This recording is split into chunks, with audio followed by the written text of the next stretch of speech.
प्रणाम सब गोटे के। हम शालिनी झा अर्चना झा के चैनल में सब गोटे के स्वागत है और हार्दिक अभिनंदन करे छी। और अहाँ सबके बीच उपस्थित छियै एकटा नचारी ल क। तो सुनू अहाँ सब और केहन लागल से जरूर बताएब। और तीज चौड़चन दोनों के बहुत बहुत शुभकामना सब गोटे के। तो सुनू और केहन लागल से जरूर बताएब अहाँ सब। धन्यवाद। हमरा भोला बाबा के आसन मृग छाल बा, लागे दिल हमार बाना।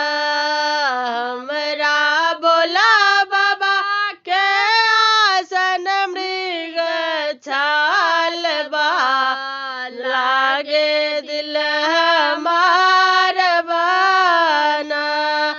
गौरे कहथिन बारंबार छोड़ियो भांग के व्यवहार।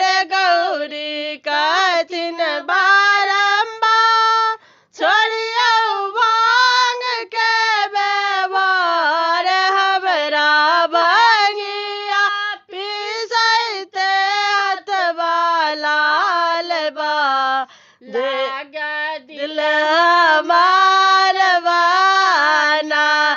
हमरा भंगिया पीसैते हथवा लाल बा, लागे दिल हमार बाना।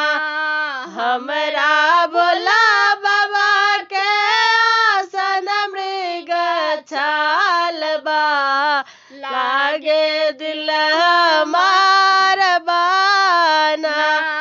गौरे कहथिन बारंबार छोड़ियो जाल के व्यवहार। गौरी कहथिन बारंबार छोड़ियो जाल के व्यवहार। हमरा जल बाबा रहते हथवा लाल बा, लागे दिल हमार बाना।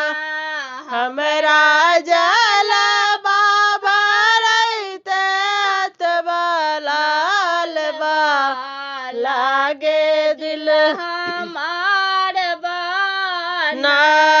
हमरा भोला बाबा के आसन मृग छाल बा, लागे दिल हमार बाना।